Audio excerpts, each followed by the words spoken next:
77 sunshine for tomorrow. Back into the low 80s. Wednesday, Thursday going into Friday. No rain in sight. We're sitting at 70 right now.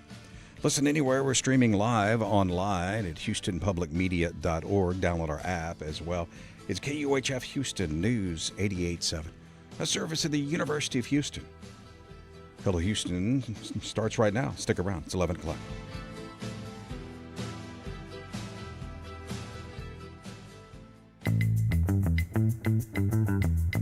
Welcome to Hello Houston. Coming up this hour, 2/3 of Americans are saying the country is, quote, on the wrong track, according to new news polling that's coming out.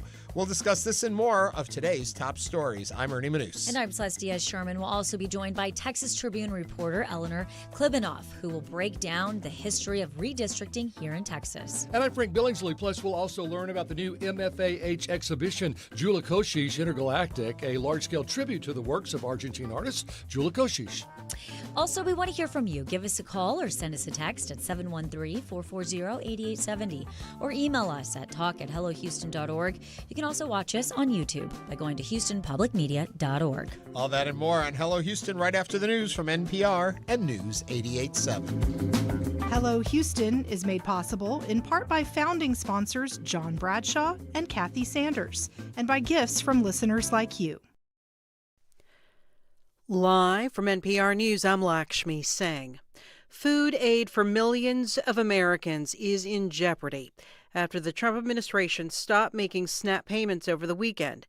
NPR's Joe Hernandez reports it is unclear when the payments will resume, but two federal judges have ordered the government to tap into emergency funds. In one of those cases in Rhode Island, a federal judge directed the Trump administration to make full SNAP payments by Monday or partial payments by Wednesday. Administration officials had previously argued that they could not use emergency funds they said were reserved for natural disasters to pay for regular benefits. Government lawyers are expected to update the judges in both cases today. Nearly 42 million Americans rely on SNAP, the Supplemental Nutrition Assistance Program. A number of states have put up their own money to try to help those losing their benefits this week, and some food banks across the country are seeing a spike in demand. Joe Hernandez, NPR News. The government shutdown entered its second month on Saturday. A global hunger research group is confirming famine conditions in Darfur, Sudan for the second time in just over a year. Internal fighting's intensified and life-saving supplies are being blocked from reaching tens of thousands of people. The Integrated Food Security Phase classification says famine conditions are marked by collapse in livelihood, starvation, extremely high malnutrition, and death. Virginia is a day away from electing a governor. Early voting ended Saturday, but campaigning continued through the weekend. VPM News' Jad Khalil reports. Former Congresswoman Abigail Spanberger is the Democrats' nominee, and Lieutenant Governor Winsome Earl Sears is the Republicans. In Norfolk on Saturday, former President Barack Obama campaigned for Spanberger. He spoke about health care challenges and the replacement of the East Wing with a ballroom. So, Virginia, here's the good news. If you can't visit a doctor, don't worry. He will save you a dance. Virginia's gubernatorial race gets attention nationwide as a test of the federal government's policies. It's something current Republican Governor Glenn Youngkin noted as he stumped for Earl Sears on Sunday. The eyes of the nation are on us once again saying what's happening in Virginia. Over 1 million Virginians have voted early. For NPR News, I'm Jad Khalil in Hanover, Virginia. Tylenol and Kleenex could soon be in the same corporate shopping basket. NPR's Scott Horsley reports on a proposed merger that would combine two big consumer products companies. Kleenex maker Kimberly-Clark is offering to buy Tylenol's parent company in a deal valued at nearly $49 billion. Tylenol maker Kenvue also sells Band-Aids, and the company could use one. Its stock has suffered in recent weeks after unfounded claims from President Trump and his health secretary, Robert F. Kennedy Jr., about the pain reliever's safety. Kenvue was spun off from the giant health conglomerate Johnson & Johnson 2 years ago. Scott Horsley, NPR News, Washington. This is NPR News. Live from News 88.7 in Houston, I'm Tom Perumian. Funding for the Supplemental Nutrition Assistance Program, or SNAP, lapsed this weekend as the government shutdown continued into November. News 88.7's Natalie Weber tells us thousands of SNAP recipients signed up to receive groceries from the Houston Food Bank. Althea Coley arrived at NRG Stadium around 6 a.m. Saturday to pick up food for her granddaughter, who normally receives $200 in SNAP benefits each month. Coley represents one of the more than 400,000 Houston households who rely on SNAP for food assistance each month. We hope the government opens up soon because, as you see, a lot of people are affected, and this is not even a fraction. The Houston Food Bank is operating special distribution sites for SNAP beneficiaries and federal workers impacted by the government shutdown. 2 federal judges have ordered the Trump administration to use emergency funding for SNAP, but it's unclear when benefits could be resumed. I'm Natalie Weber, News 88.7. A new statewide survey finds Texans face growing energy inequality as vulnerable communities endure rising utility costs and aging homes. The report highlights the concern among Texans that their electricity bills are consuming a growing share of their household income. Gail Buteroff, one of the report's authors, highlighted the survey's key findings in a recent Hello Houston appearance. The fact that 2/5 of Texans reported having some difficulty in the past 12 months paying their energy bills. They also had some difficult choices to make about paying energy bills or paying for other necessities. The survey was conducted in collaboration between the University of Houston and Texas Southern University. Checking your weather, mostly sunny, 76 degrees today with light winds. Right now, a few clouds, 70 degrees on the UH campus. I'm Tom Perumian, News 88.7. Support for NPR comes from NPR stations. Other contributors include Progressive, with small business insurance for protecting a variety of business types with multiple coverage options, designed to fit business owners' needs. More about small business insurance is at progressivecommercial.com.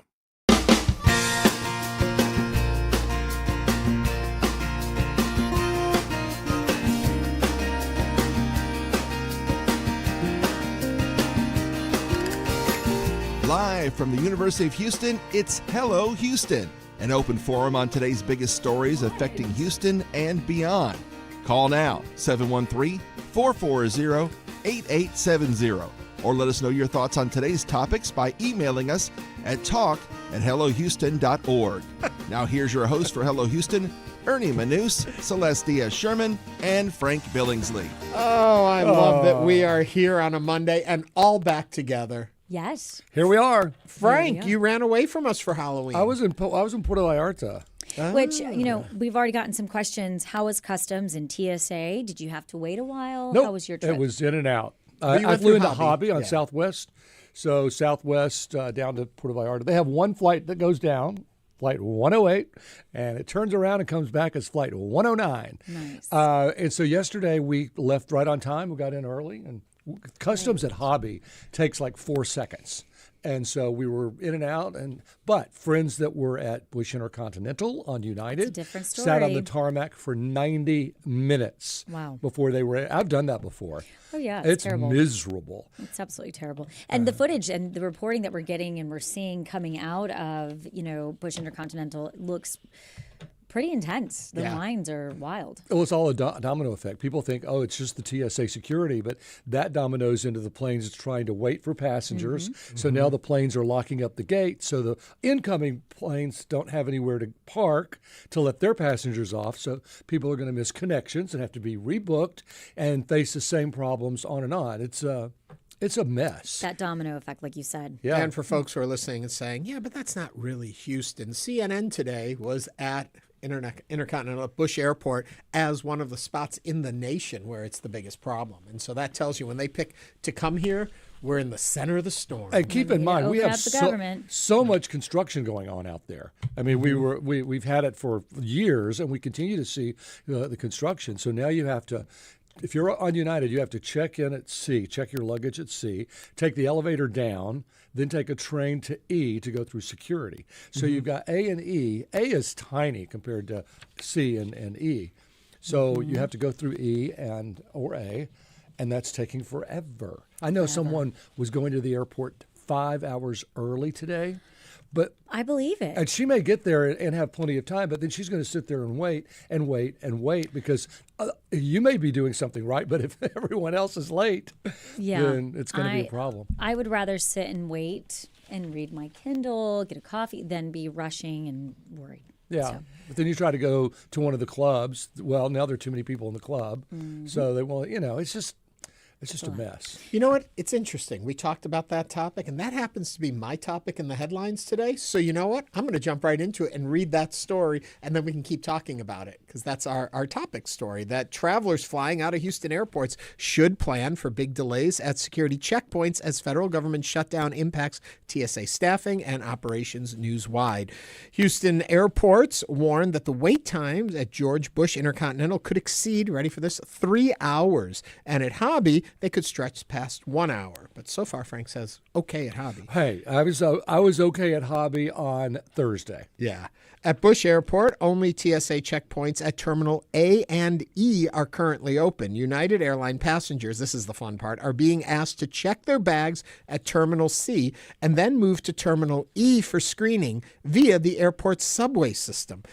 Houston airports say that many TSA agents are working without pay due to the shutdown, and to ease the strain, the airport's own staff are assisting TSA workers at checkpoints. Officials, as we've already mentioned, are urging passengers to arrive several hours early and allow extra time to get through security until the shutdown ends. So I say all of that to give more context to the conversation we're having and also to ask you, are you headed to the airport this week? What are your plans? Were you caught in delays already? Call us. Join the conversation. 713-440-8870. Nightmare. I don't know what more to say. Yeah, that's exactly what I was just going to say. I think we kind of covered it. Yeah, that's what I wanted to go. Yeah. But I'm just fascinated about the idea of you check your baggage one place and you've got to take the inner trains, those little monorails, over to someplace else to go through screening and then to come back. Yeah. The whole thing just... Yeah, that alone can be adds a nightmare. The time. Yeah. I wouldn't exactly call it a subway, but you do go down to catch it. Right. Or then you go ride back up on the Well, you go monorail. down and then you go back up to get it. But it's kind of a monorail train. But yeah, and it's very efficient. I've had to do that before. Now, but I will say here, when they were under construction with, was it Terminal E, there was a lot of that going on for a while at that airport where you had to go into one terminal to go through and check in, but you were leaving out of another terminal. So I think in some way, Houston travelers may have had some of this before in their I think past. Houston travelers are very good at understanding you're always going to hit either some type of construction, some type of traffic. That's something I think we do well in our city because whether you're going to the airport or going to work or a meeting, we are always conscious of that. We know delays. And we have 5 lanes to get there. And yeah. Right. Unless some are closed for construction. Lately, they've been closed for construction. So I definitely think that as Houstonians, we definitely prep well. Well, you were in London this summer. Yes. I was in London. Yeah. And from Heathrow into London, you have 2 lanes. Yes. I mean, from Heathrow Airport into London, I was in my living room. Yeah. And it's like a real shock. It is. It's you like, go to other places, major metropolitan area, and you think to yourself, wow. Chicago's a nightmare for that. And LA? trying to get from Newark into Manhattan now takes you. It can take you 2 hours to go through the Lincoln Tunnel. I've been in a lot of situations. I just take the train.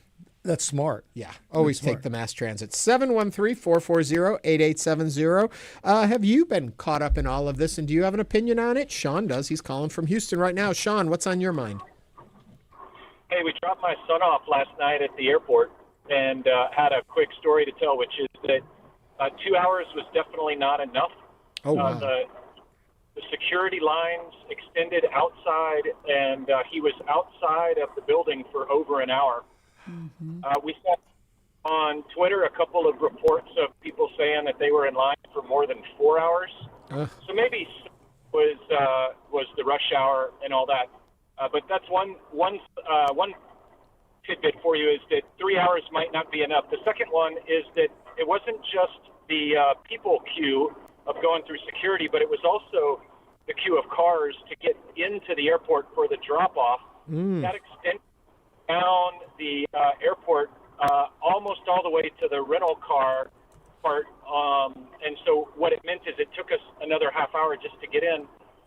They had the arrivals lane completely closed, and so all you could get into for either arrivals or departures was the lower departures level.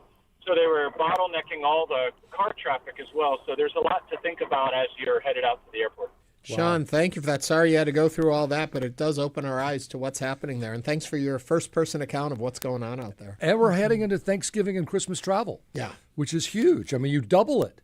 Thanksgiving Wednesday is like the busiest day of the year, and that's always worse. So now with this situation, I've been saying this a few times. I have heard it rumored that the idea is that no matter what, they will finish the government shutdown before the holiday weekend, before we get there to that. Which holiday? Thanksgiving for travel, because they're like, they don't want the SNAP benefits not working. They don't want TSA not working.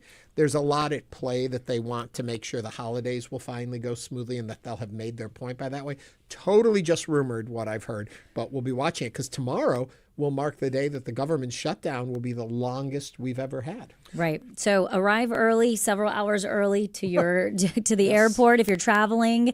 Know your terminals, be watching, have your updates and everything ready to go if you need to get updates. And check, do you have TSA pre-check? Are you a person that does clear? Because that sometimes also can maybe help. And if at all possible, I would try to carry on my luggage. Yes, carry on, and also figure out parking. Book your parking in advance, or go to the spot. Those different. Find a friend to drop you off. Find a friend to drop you off. Yeah, but again, 713-440-8870. We do have a call from Justin from downtown Houston. Justin, welcome to Hello Houston. What is your comment or question? Hey, good morning, and thanks for having me on. One of my questions is I travel a lot, and I've noticed this morning if you Google search any other airport security wait lines, it's only Houston having these massive delays and these massive wait times. DFW, Newark, Philly, they're not having the same troubles we are. So what's special about Houston? Why are we getting so delayed on security checkpoints? Well, I think part of it is our construction that we have out there. That only makes it worse. Mm-hmm. Now, I have a TSA app, and anyone can have this app. And it says the estimated wait time at George Bush Intercontinental right now is 15 to 30 minutes.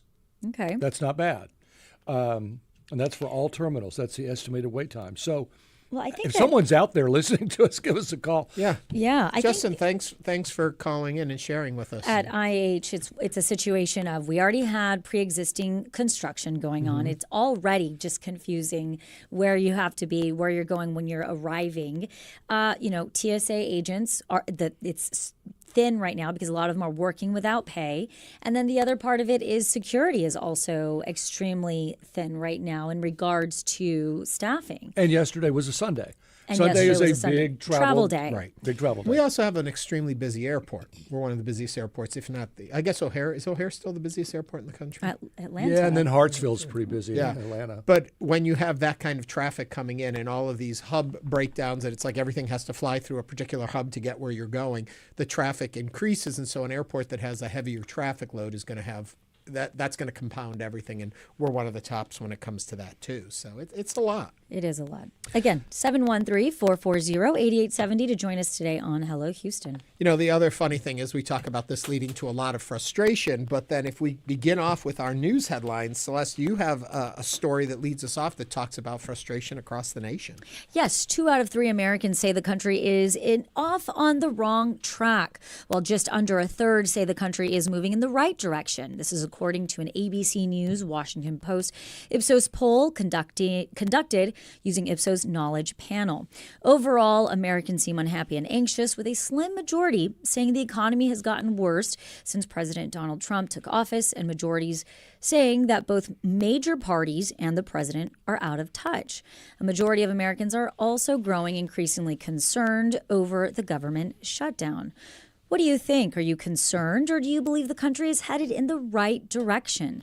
Now is the time to join the conversation. 713-440-8870. The thing that fascinates me most about this poll, because I love my polls and I love my numbers here, but it's that other people are also doing polls, other organizations, other news organizations, and they're all pretty much finding the same thing. It's slightly different by small percentages, but nobody is coming out against what this poll says. They're all kind of finding similar findings. CNN did a poll with about half the sample size of what the Ipsos poll was, and they had relatively the same finding, just a slightly different. But I would go with the Ipsos poll because it's a much bigger sample group that they're looking at. But it's disturbing and not, I would say, not surprising in some ways. Well, you never get any good news. Inflation is up, grocery prices are up, wars are not really being settled. The whole issue, all these issues that we were promised were going to get fixed aren't being fixed, and in fact, in many cases, they're getting worse. And so, you wake up every morning with sort of this, okay, what's today's crazy or bad news? Right. Yeah, I think that top of mind economic challenges, like you mentioned, cost of living, inflation, people are looking at this from a pocketbook perspective. And I also think that the government shutdown is really magnifying a lot of the concern as to what is going on. Is this what we need to be doing right now? There's also social discord always seems to be blaring loudly as a concern as well. And we continue to see the political conflict within the parties. And I think people are looking at this and saying, and I don't necessarily think that it is because we have a Republican administration, we're going in the wrong direction. I truly think that people are just saying, it seems like we're on this hamster wheel of where, as Americans, we just can't catch up, regardless of what party you're affiliated with. It seems unfixable. Like this is it feels unfixable. Right. So I don't necessarily but if we dig into the numbers a little bit more when we're talking about the term wrong track, actually that has gone down. It was Cher saying that we were on the wrong track was at 75% in November, and now we're only at 67%. So that has changed a little. There, of course, no surprise here, the shift between parties. 95% of Democrats say wrong track, where only 29% of Republicans say it. But Black respondents, Hispanic responders, and Asian American responders, Blacks at 87%, Hispanic at 71%, and also Asians at 71% say wrong track versus 61% of white Americans, which may also point to how different ethnic groups or racial groups are feeling hit by what's going on. The dates on this poll, I had them here. I want to make sure I tell you when actually it was done. Well, while Ernie looks for that, we're going to go to the phone lines. Jeff from Spring is on the line. Jeff, welcome to Hello Houston. Good morning. Good morning. How's everybody doing? Well, we're doing well. Thank you, Jeff.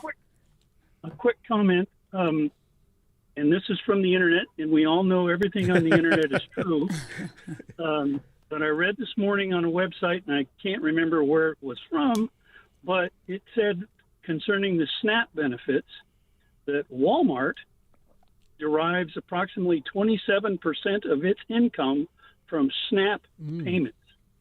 There's a big number for you, and I'll kind of leave it at that and see what happens. That's an interesting that's a huge number. Yeah, that's an interesting element I hadn't thought about. It's not just the people that are receiving the payments, it's where they're being spent and the impact it has on those companies and those distributors.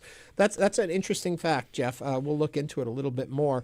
I will tell you that the Ipsos poll was taken between October 24th and 28th, just to place it in where it happened. The CNN poll happened October 27th through 30th, so maybe that attests to the slight shift we've seen as people either are met by these things or they get used to hearing the negative news. And 713-440-8870. Let's go to Robert from Kingwood. Robert, welcome to Hello Houston. Good morning. Good morning. I'd like to say definitely we're headed in the wrong direction. I don't know about you guys, but I just opened my insurance premium quote for next year. I'm looking at a 44% increase, about $580 per month, with another $1,000 increase of out-of-pocket expenses, and co-pays have increased across the board. So I'm just curious if other people in Houston are experiencing that kind of increase in their insurance premiums for next year. What is that, auto and home? No, that's just health. Oh, that's your health insurance. Just wow. Health insurance. That's $580 per month, plus $1,000 extra in out-of-pocket expenses, plus co-pays went on up $15 per month across the board, everything. All the co-pays went up. Holy cow. Well, everyone said this was coming and that people were going to be opening up these premiums and be shocked and probably be angry. Robert, are you still there? He's gone. But I'm beyond. I just, you're. I already talked to my PCP. I'm trying to get an idea of why this increase was so much because I'm pretty regularly healthy. I haven't had any major surgeries in 5 years, so I'm just wondering what the hell's going on. Yeah. And well, what's your reaction? Are you bewildered? Are you angry? Are you blaming? Are you one of the 67% that thinks we're on the wrong track? What's your feeling? Well, this is easy to figure out. Healthcare is just a commodity, just like cars. And so if you imagine, you've heard the number, what is it, 24 million are on ACA, right? They're going to go out of the healthcare pool, which means the healthcare risk pool has just increased, which means that everyone is still, people who are on ACA are still going to go to the hospitals and the ERs and the urgent care and to Quest Diagnostics and get this stuff done. But then private debt on all care providers is going to go up, which means that we're paying for it because the insurance companies see this coming. And that's why the rate, I know why the rate increases. They're seeing everyone's going to go in the red next year. Wow, I think you're right. Thank you, Robert, for joining us today on Hello Houston. Let's go to Elmi from Meyerland. Elmi, welcome to Hello Houston. Hi, Celeste. Thanks for taking my call. I feel that the government shutdown is the exclusive fault of the Republican government. To say that the Democrats should first vote with them to open the government again, and then after that you do negotiations, well, that's ridiculous. You don't negotiate afterwards. You negotiate before. Let's say you were, as a private person, you need a roof, and you let the roofer come and he says, yeah, I put a roof on your house, and then he asks you to pay $20,000, and you let him install the roof, and then you go back and say, well, now I want to negotiate the price. You negotiate before, and ever since Trump was president the first time, he never came up with anything what would be better than Obamacare. So why doesn't he present what is better than Obamacare? So far, I haven't heard it. Elmi, thank you for that and your comments and for sharing with us. Well, man, don't bury her lead. The Democrats are not responsible for this shutdown. The Republicans control everything. How can anyone say they're not responsible? Well, they're simply saying they just don't want to own it. They're simply saying that, they want Senate Democrats to come to the table and then the negotiations and do what they tell them start. to. We need you Democrats here to be idiots again because you believed us the last time and you fell for our line of baloney, and we want you to fall for it again. The points that they're both sending out, the one is that the Republicans are saying reopen the government, sign the CR, and then we'll talk. And the Democrats are saying you didn't talk to us last time, we're not reopening the government. You know what they say, once burned, shame on me? I know, but in the middle of it all are people losing SNAP benefits, and it's healthcare insurance going up, and it's TSA agents working without pay. And so what is the balance, and how far do we feel the pain before we cave on one side, and how long do we hold the country to this pain so that we get what we want? It's a shame that what's in the middle are the people. But it's really not a shame is that tomorrow is election day, and you should all be voting regardless of how important or significant you think the races are. It's important to be out and having your voice heard, and we get this freedom once a year to vote and every 4 years to change the presidency. Get your voice. I voted. Did you vote yet? I voted. I'm going tomorrow. Good girl. For you. Okay. Coming up on Hello Houston, Texas Tribune reporter Eleanor Klibanoff will break down the history of redistricting in Texas. This is News 88.7. Stay with us. Want to binge All Creatures Great and Small, catch up on Nova, or revisit Ken Burns' documentaries? You can with PBS Passport. With a gift of $5 or more per month to Houston Public Media, you'll get access to PBS Passport that lets you watch your favorite programs anytime you want. Support the programs you love and enjoy them on your own schedule with PBS Passport. Make your gift now at houstonpublicmedia.org/donate. We know you value Houston Public Media. That's why you're listening right now. Take the next steps and become a new member of the station you rely on. Every gift makes a difference, and what matters most right now is supporting the station that brings you the news and information you rely on. It only takes a few minutes to make a big difference. Join as a new member today at houstonpublicmedia.org/donate or call 888-909-0887. Interest in trans gun ownership is rising, but so is the scrutiny. There are plenty of people who feel really uncomfortable by the idea of anyone wanting to own a gun. But I think that there are plenty of people who have been historically victimized who feel that owning a gun is a sort of line of self-defense. Why the rhetoric about gun violence and transgender identity might impact gun rights. That's next time on Think. It's tonight at 10. I want to make a movie about this. The Arts Hour brings you film. The themes in it are so far ahead of their time. Books. The detail is amazing. Art. There's all the personal stuff. Theatre. Lots of singing and dancing and colours. Music. The dance floor is made for dancing. And everything in between. I want it to be exciting. That's the Arts Hour with me, Nikki Beatty. I really identified with it. From the BBC. The Arts Hour, Friday nights at 9 on News 88.7.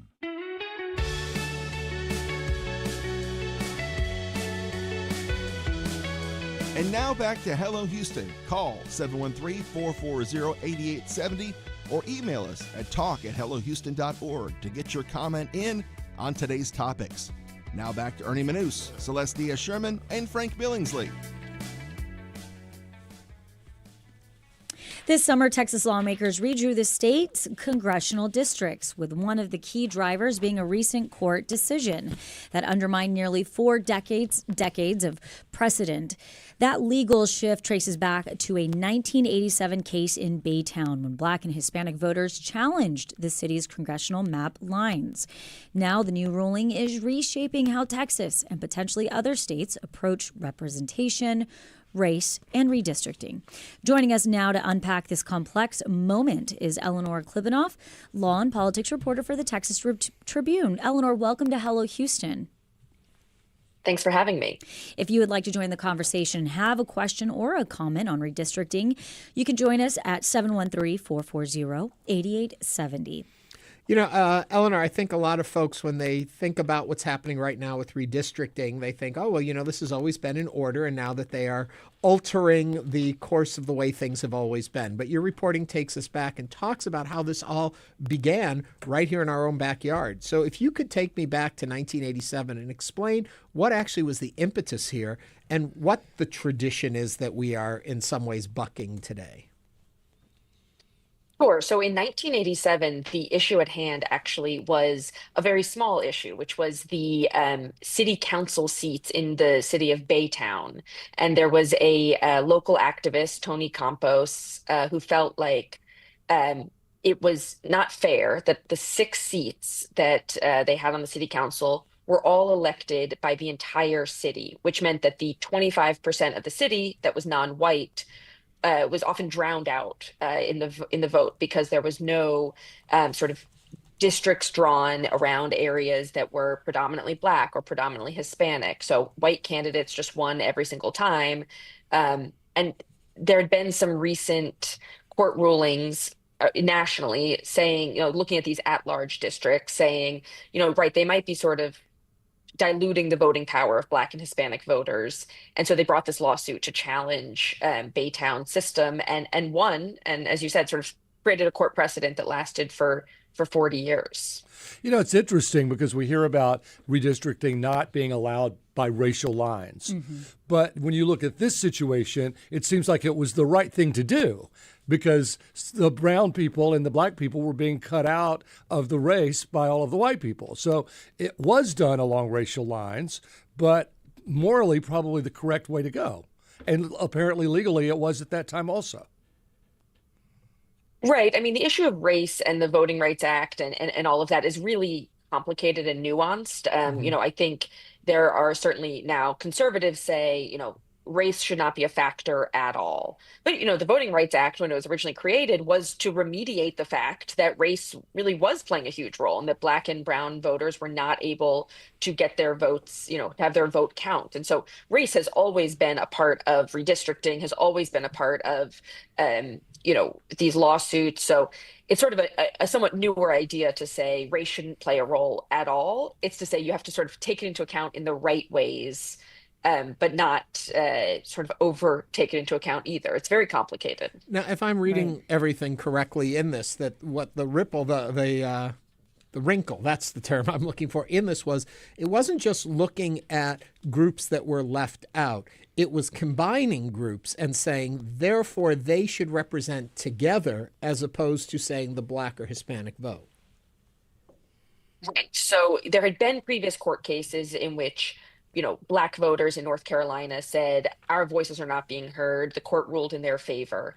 This was saying, in Baytown, Black and Hispanic voters combined make up 25% of the population. And the data showed that they voted similarly to each other and different than the white voters. So they brought what was called at the time and is still a coalition claim, saying together our votes are being diluted and we should have more of a voice. The Fifth Circuit, the appeals court said, you are right. You should be able to sort of join forces if you can prove that you vote similarly, bring these cases together. And that has resulted in a lot of, court rulings over the years where Black and Hispanic or Black and Asian or Asian and Hispanic voters come together to bring these complaints. So coalition districts went nationwide after this vote, correct? Yes, other appeals courts sort of just kept citing the Fifth Circuit on that. So how do you think these two cases, or the cases that we've been talking about, are coming into what we're seeing today and what's happening today when we're looking at the redistricting of the maps? So conservative groups have wanted to get rid of coalition claims almost since the Baytown case. This has been sort of on their agenda to get rid of. They think it was wrongly decided at the time and should have never been, you should have to have a majority in a certain district of one race to bring a voting rights claim. So in 2024, a case out of Galveston, the Fifth Circuit, which has become much more conservative since the 80s and has changed very, its political bent pretty significantly since then, ruled to say that coalition claims should not be able to be brought, which was a really huge ruling and had a lot of implications. And people, I think, sort of thought, wow, next time we redistrict in 2031, this is going to change everything. Right. What we didn't anticipate was that President Trump would ask Texas to redistrict in 2025. And the impetus or the motive that his Department of Justice cited was that case. So it suddenly sort of, there was political motivations, absolutely, from President Trump citing this case as the legal justification. Well, I don't know if you have it at your fingertips. So what now? I mean, the script is flipped. So what now is the white population in Houston compared to the Black and brown population? Mm-hmm. You guys probably have those stats more than I do, but I do think it's not surprising to me that both of these cases came out of sort of the general broader Gulf Coast, Texas area. I mean, it's a very racially diverse area. It's not necessarily areas where it's purely segregated, just Black or white or just white or Hispanic. It's a very, melting pot area. So it makes sense that these fights over can you bring a coalition claim would come out of these diverse areas. Well, it would seem to me that white voters would have the same argument as Black and brown voters had back in 1987 to say that as a white voter, I don't have any voice anymore, because there are more Black and brown voters than there are white voters. So, I mean, as you said earlier, it's always about race. Certainly, yeah. I think that's certainly the argument that, like Galveston and now the state has argued in various lawsuits and legal briefs to say, what their main argument is that the Voting Rights Act, which did specifically protect Black and brown voters, should have time limits, right? If it hasn't fixed it by now, it's not going to fix it. This has been, more than enough time, and we need to sort of stop taking race into account in this way. That's certainly the conservative argument. Sort of let everybody just vote, and if this group has power, they get to draw the lines. That's the way the cookie crumbles. Just to quickly, for sake of point of reference, in the 2020 census, Black and African American population of Harris County was at 18.7%, and those that identify as Hispanic was at 43%. I don't know, give you an idea. But I wonder what the voters. Right, I'm just giving you an idea of the population. So it is definitely a white are a majority. I don't remember how that expression goes. Well, but yeah. It gets back to apartheid is what it gets back to. Well, let me get back to our conversation here, Eleanor, and ask you, when we talk about the difference in the behavior of the way voters vote. So you're looking at these coalition districts saying, we vote similarly, therefore we should represent together.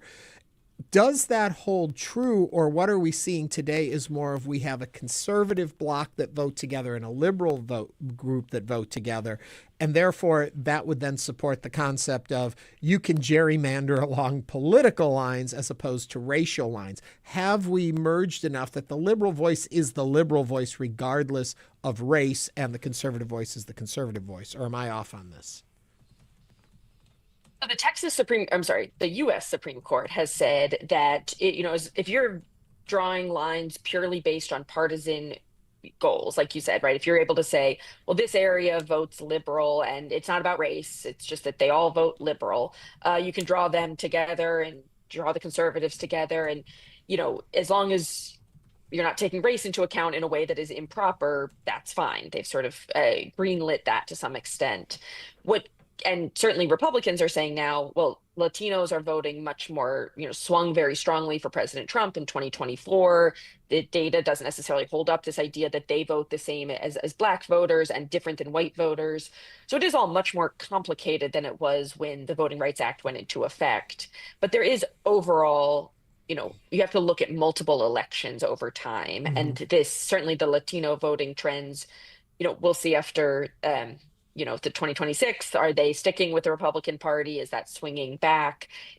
These are not sort of things that go into effect immediately right after one election to say, oh, they voted for Republicans, we get to draw the lines this way. And a lot of this just gets sorted out while we talk about in the court of public opinion. It gets sorted out by, in the courts with judges and with so much data and so much stuff that, is really, really particular about how you can and cannot take race into account. Mm-hmm. Wow. Well, it seems like they're taking more and more party affiliation into account. These AI systems, they don't care if a home is a Black person or a white person or a brown person. They care whether they voted Republican or Democrat. And so they are redistricting just based on all this area has Republicans, so therefore we will be assured a Republican seat. Mm-hmm. That's what doesn't seem fair about redistricting, whereas in 1987 that did seem fair. I think certainly that's the state's argument, is that we didn't look at race at all. We just redrew this based on how can we maximize our political advantage. I think the ongoing hearing, we're waiting on a ruling on the 2026 or the maps that they just drew this year in 2025.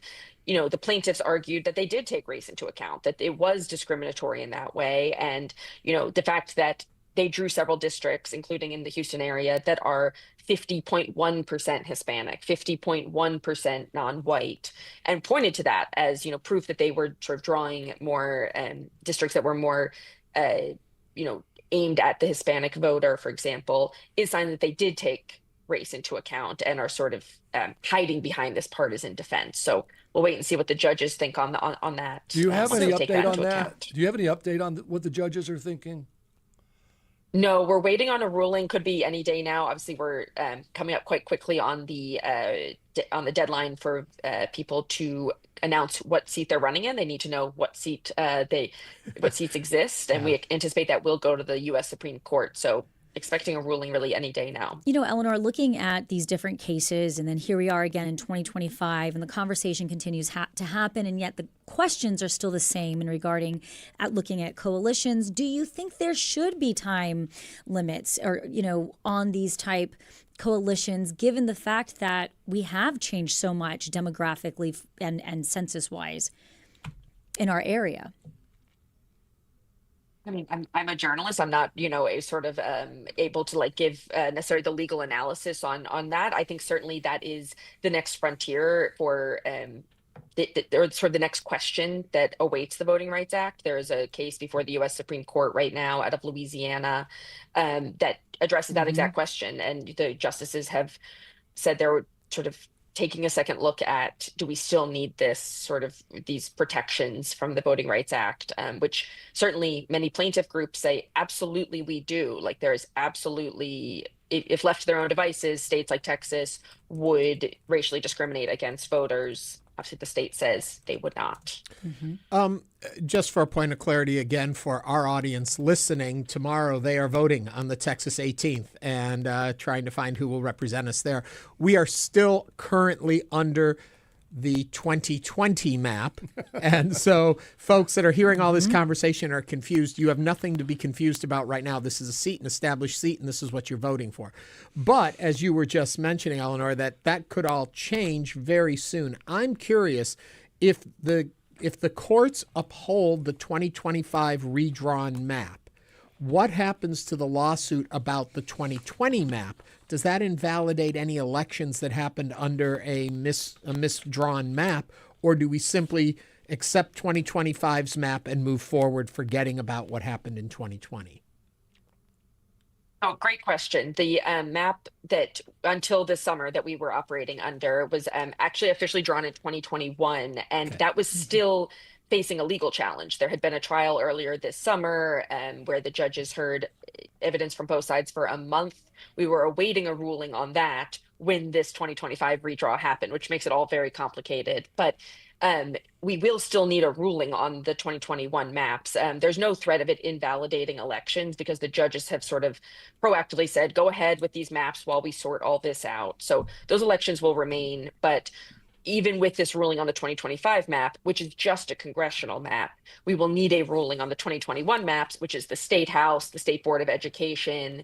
There's other sort of legal questions remaining with that. So none of this is resolved by any of this. Messy. Crazy. Eleanor Klibanoff is the law and politics reporter for the Texas Tribune. Eleanor, thank you for joining us today on Hello Houston. Thanks for having me. Thanks, Eleanor. Coming up, we'll take a look at a new exhibit at the Museum of Fine Arts featuring the art of famed Argentinian artist. Stay with us as Hello Houston continues.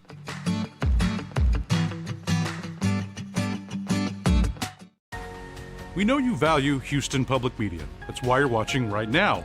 So take the next step and become a new member of the station you rely on. Every gift makes a difference. And what matters most right now is supporting the station that brings you the news and information you rely on. It only takes a minute to make a big difference. So join as a new member today at houstonpublicmedia.org/donate or call 800-364-8300. Aren't actually all that rare, but they are vital. 2025 has been the wake-up call that we probably needed to wake up to about 15 years ago. This year made us realize how vulnerable we are, not just for our national security, but also for the sustainability of key industries. I'm Kai Rizdal Moore. Next time on Marketplace. Check it out tonight at 6:30. Support comes from Smart Financial Center in Sugar Land, presenting Herb Albert and the Tijuana Brass, celebrating the 60th anniversary of whipped cream and other delights. Saturday, January 17th. Tickets at smartfinancialcenter.net. Support comes from the 2025-2026 Imprint Brown Reading Series, with Booker Prize winner Kiran Desai, reading from her new novel, The Loneliness of Sonia and Sonny, Monday, November 17th at the Alley Theater. More at imprint.org. Ellen Benninghoven and Dr. Michael Schaefer are proud sponsors of Houston Matters with Craig Cohen. Tune in Monday through Friday at 9 here on News 88.7. Support comes from the Grand 1894 Opera House, presenting Jazz at Lincoln Center Orchestra with Wynton Marsalis on Friday, November 14th at 8 p.m., featuring the music of Duke Ellington, Benny Goodman, and more. thegrand.com. And now back to Hello Houston. Call now, 713-440-8870, or email us at talk@hellohouston.org to get your comment in on today's topics. Here's Ernie Manous, Celeste Diaz-Sherman, and Frank Billingsley.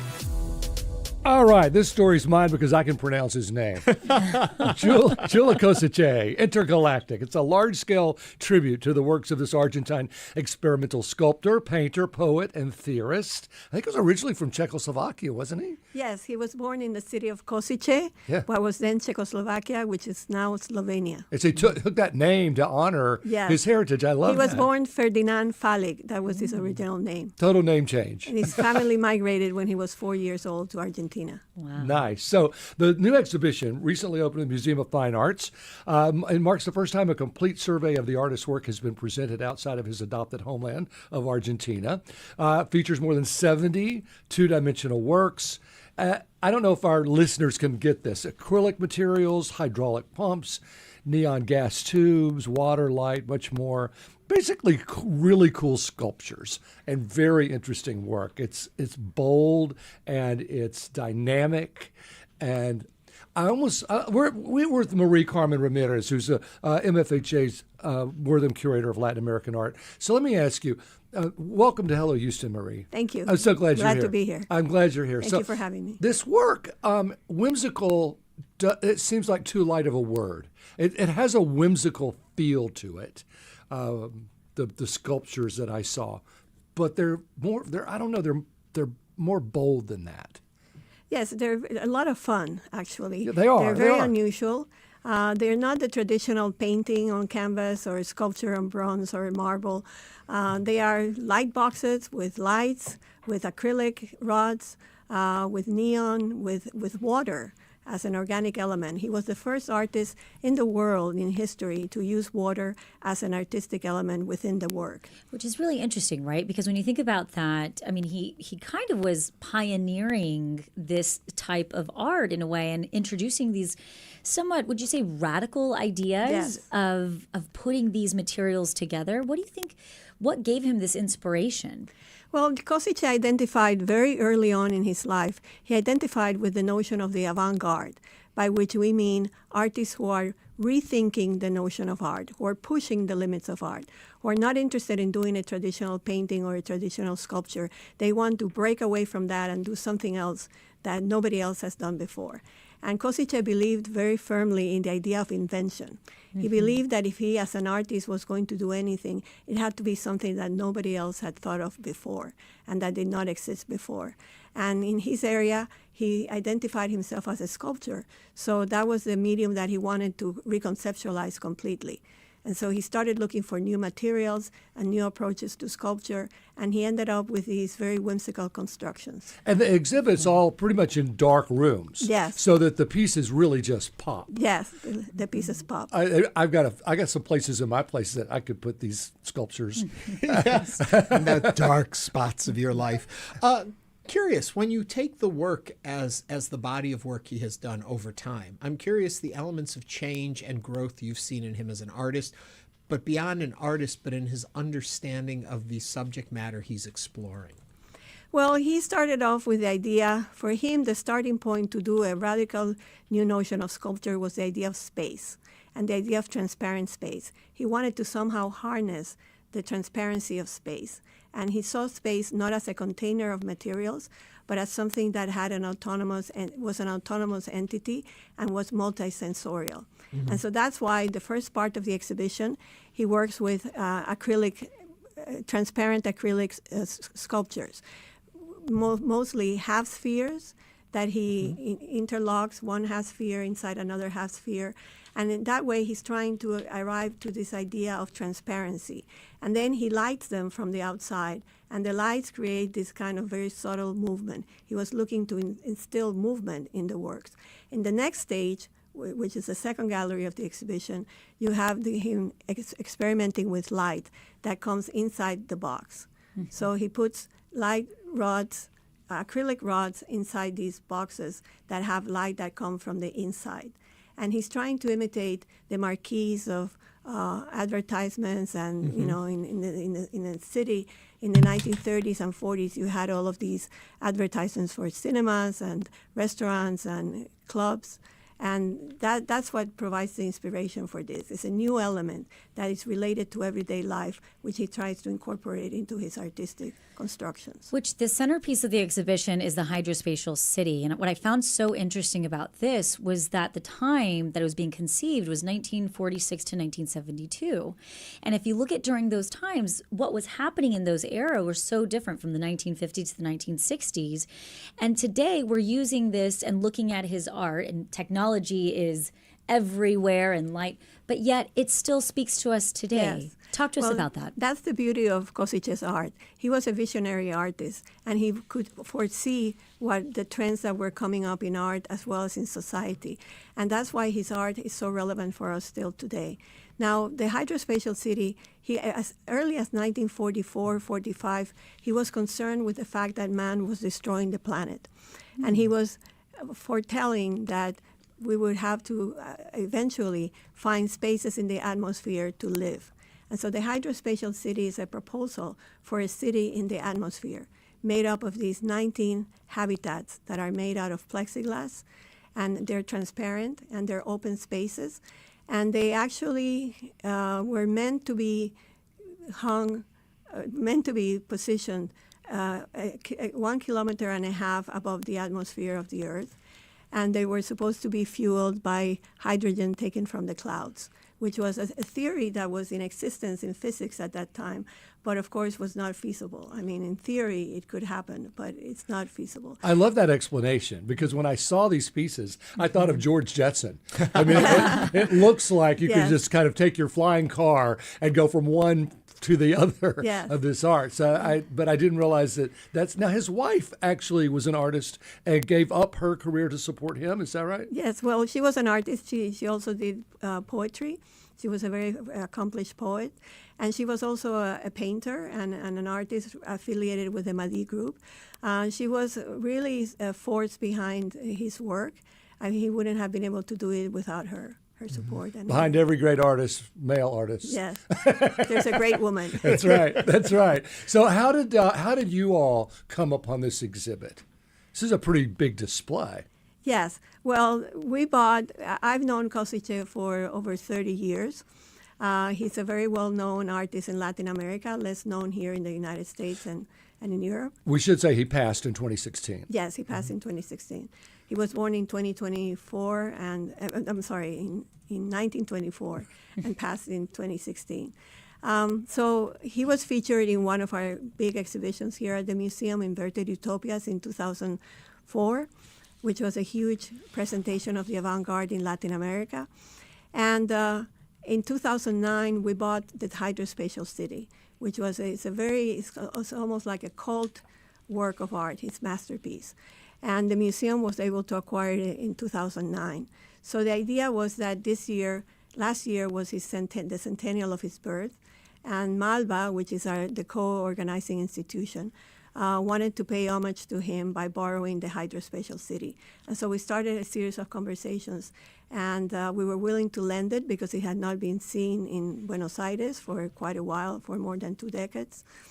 But then we decided, well, why not pair it with all of the hydroluminic works, all the works with light and water, and it's something that had never been done before. So that's how the idea came up. Wow. It's interesting. Listening to you talk about the different exhibitions of Kosice, what is the difference as a museum? And this is kind of more of just a logistics question in regards to, when do y'all decide that you guys are going to purchase an exhibit versus borrowing an exhibit?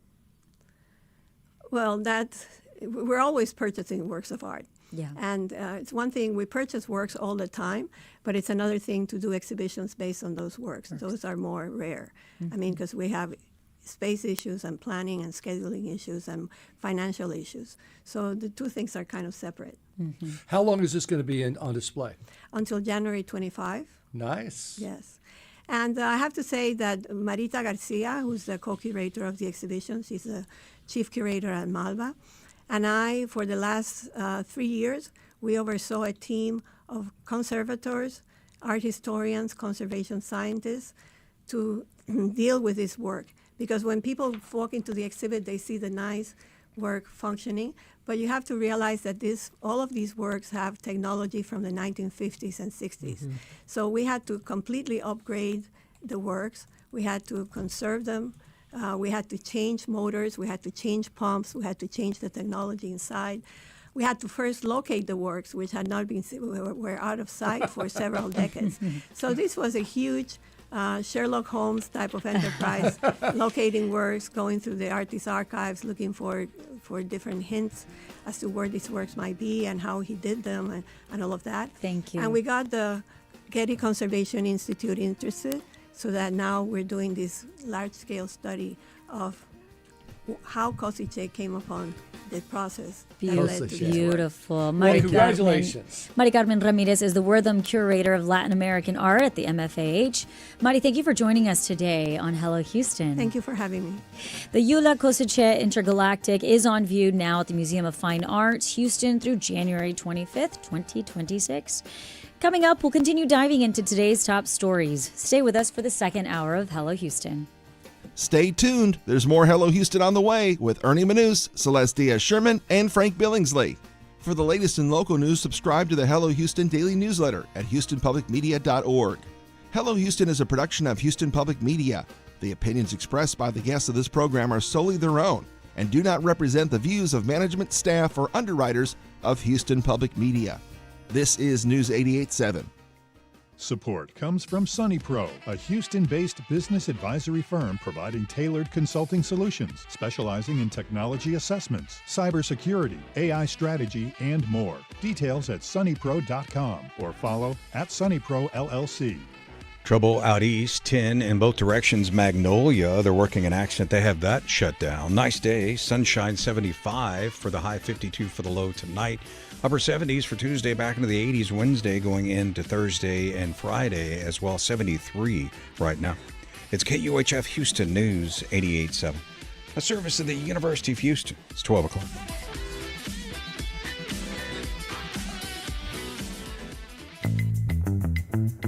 Just ahead on this hour of Hello Houston, Houston airports are warning travelers should expect long wait times and delays as the government shutdown continues to impact TSA staffing and operations.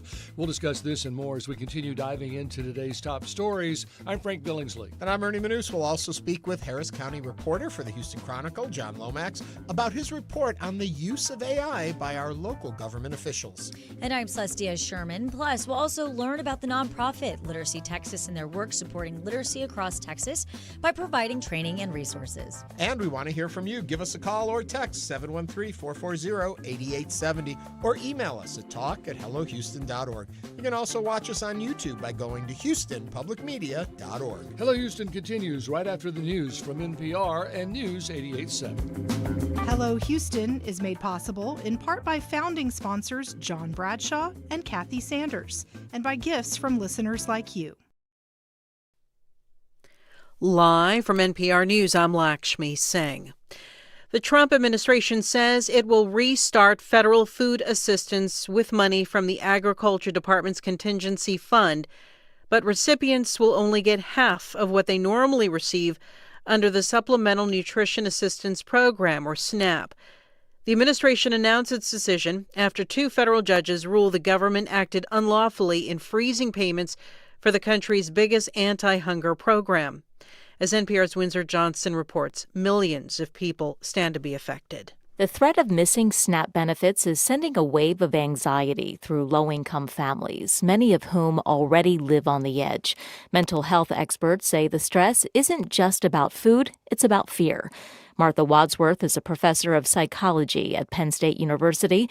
She says the shutdown is re-traumatizing for people who've already endured poverty, displacement, and instability. It increases stress, and we know stress has effects on the brain. And for kiddos who are hungry, who have food insecurity, it affects their sleep.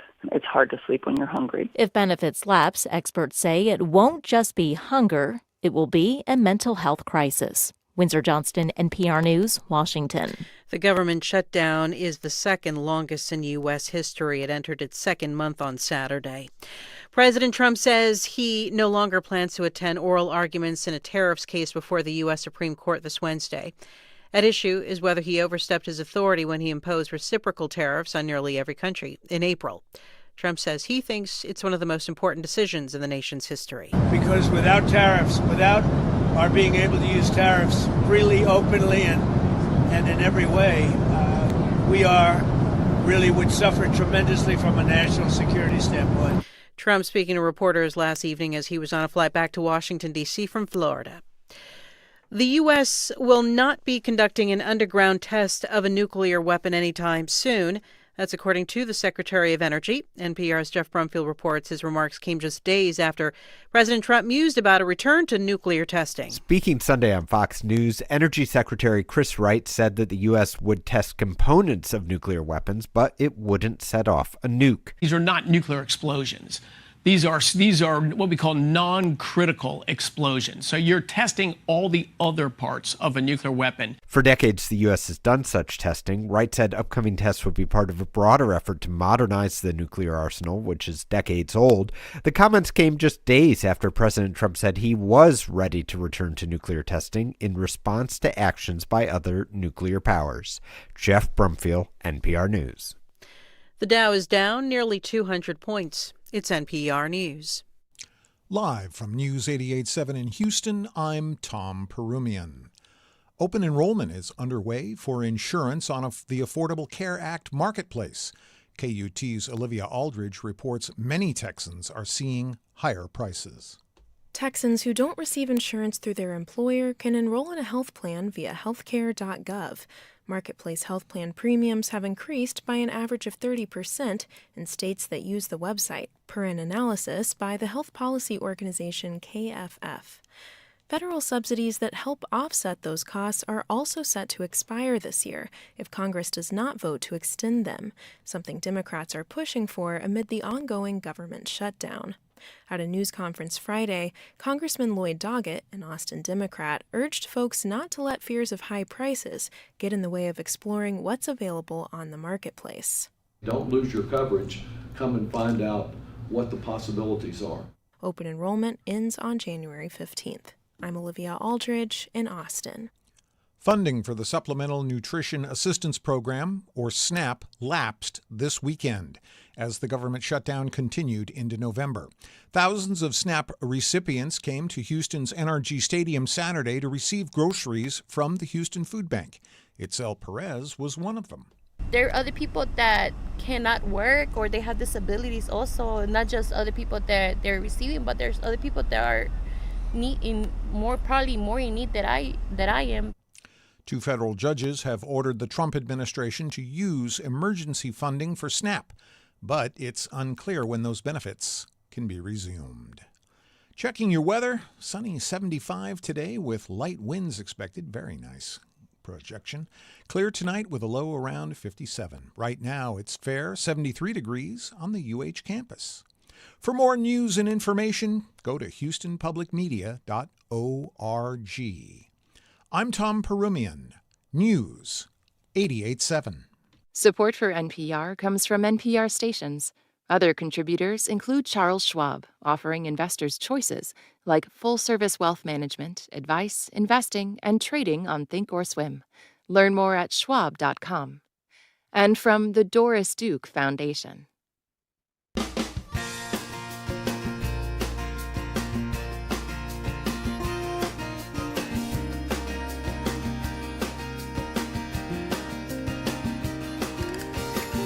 From Houston Public Media and News 88.7, it's Hello Houston, an open forum on today's biggest stories affecting Houston and beyond. Call now, 713-440-8870, or let us know your thoughts on today's topics by emailing us at talk@hellohouston.org. And now, Hello Houston with Ernie Manous, Celeste Diaz-Sherman, and Frank Billingsley. Back for the second hour of us. As if you could go on without us. As if you could go on without us. Today is November 3rd. Can you believe it, gentlemen? We are in November. I can't because the top of my script says it's November 1st. So it's like my script is wrong. 21 days to Christmas or something? Wow. Well, you have to add another month there till Thanksgiving. Oh, you're right. 31. 41. Oh, speaking of getting it wrong. Right, great. Now he's going to give us our weather. Yeah. No, the weather's it's a no-brainer. The weather's a no-brainer. It's just beautiful out there. Beautiful. And it's going to continue to be. You know, I always called November No 90s November because I think Hobby got to 90 once a while back. Mm-hmm. Bush Intercontinental has never gotten to 90 in November. So once we get to November, it's like would go from October into no 90s November. I like that. Okay, I had this weird kind of correction to make, by the way. Okay, tell us about your weird. Okay, I talked about the TSA website. Okay, yes, we got a question that said, Frank, where did you get the info about current airport wait times? Thanks, John Hoskins. It doesn't matter.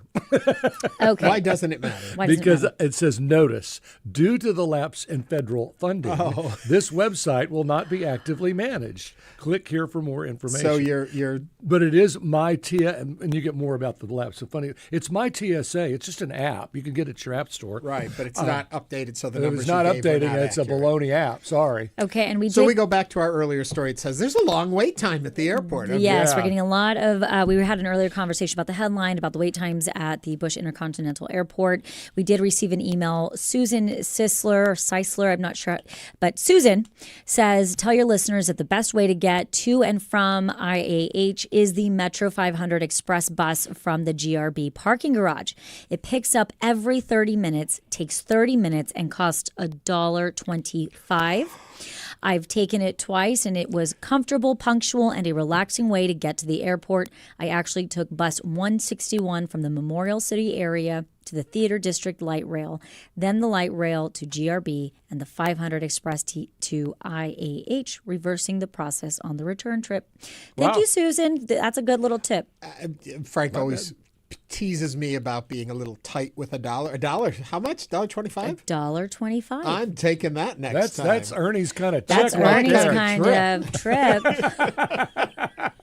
Of course, I would spend $60 on an Uber share just to get down there. Never. I calculate out if I'm parking at the airport, how long am I parking, and is that still cheaper than taking an Uber up, so I'll drive. I park at Hobby all the time. I don't park at Bush Intercontinental. We also got another email, State of Texas voter registrations question. Okay. Brian said, I followed a comment Frank made about Texas registered voters and found it to be true. How can there be much more Democratic registered voters in Texas and it be all red? A couple things there. First of all, I think it was me who said it. I don't know. Did you say it today? You said it. Frank said it today. I've said it in the past. It is an assumption made on the number because I don't think they publish the actual numbers of how people are registered to vote, but it is a perception that there are. And I do believe it's 56% Democrat. And yeah, it's because of apathy. Yep. You know, Yes. people, if you're registered, go and vote. And speaking of registering to vote, Why don't we find out how early voting has been going? Quickly, tomorrow, Election Day. If you didn't early vote, vote tomorrow. It's your last chance. Okay, Celeste, take us away. early voting in Harris County for the November 4th election wrapped up on Friday. Just over 8% of registered voters cast ballots early. Turnout was lower than the last comparable election in November 2023. This year's ballot features 17 proposed amendments to the Texas Constitution and local municipal elections, including a special at-large city council seat for Houston. The highest profile contest, a special election, with 16 candidates running to fill the late Representative Sylvester Turner's seat in Texas's 18th congressional district. Did you vote early? Why do you think the turnout was so low? Now is the time to join us on Hello Houston at 713-440-8870. And joining us now to discuss tomorrow's election is Executive Director of the League of Women Voters of Houston, Katie Campbell Shumway. Welcome to Hello Houston, Katie. Hi, Katie. Thank you. So happy to be here. I voted, and it was like, it was like a graveyard. There was nobody there. Yeah, Katie, why do you think? I mean, we understood. We knew going into this election, essentially. I know that tomorrow we still have one more day, but we knew that turnout was going to be low. But does this seem very, very low? Well, it is certainly low. And part of that is because most Texans are only voting on the constitutional amendments. You did mention some of the specialty races that are happening. And so we always tell people that these are like the most exciting and fun races to go and vote in because sometimes there's something for everyone. If you're in City of Houston, you have a city council person. You might be in Congressional District 18. You'll have all these constitutional amendments. And then some people even have school board races. And so the lines are typically shorter. So that's like an encouragement for people, especially if this is your first election. You can really get in there and take your time and not feel rushed.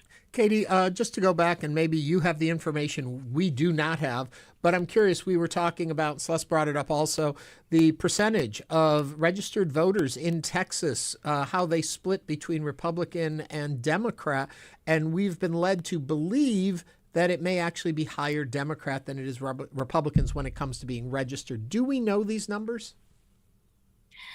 In Texas, you can't really know for sure because you don't have to register with a single party. So you can flip-flop between elections when you want. Now, when it is a primary election, like it will be in March, you do have to choose which party you are going to vote in. So you could make some assumptions by who's turning out for those primary elections, but also it really depends on the races. If they're more competitive in the primaries, you might see higher turnout for different parties. So it is change election to election. But in Texas, you do have the ability and the freedom to, vote whoever you want for in those ultimate like general elections. In those primaries, you can jump back and forth. Okay, so to what we're seeing now and the lack of interest in getting out there. For a lot of people, it's not what they call a sexy election. It's not for president. It's not a U.S. Congress or senator. That's what I'm trying to say. But we are trying to fill a seat for the Texas 18th, which is a very important seat and is going to be in the spotlight nationally as we see what happens with our maps as we move into the next election. How do we help instill in people how important it is to vote in these kind of elections? Well, certainly when a race comes up where there's no incumbent, then there really is a big option to choose between several different candidates and really understand who's on the ballot. Because once you get elected to these seats, they very rarely become competitive again because they gain name recognition and can really make it difficult for contesters to come through and try and take the seats away in future elections. And so when these do come up, it's a really good and important opportunity to learn about who's on the ballot, figure out who your favorites are, and then go ahead and support them and make sure you do turn out to vote. And we know that this one, like you said, will be in the headlines for a long time because there's likely to be a runoff election as well.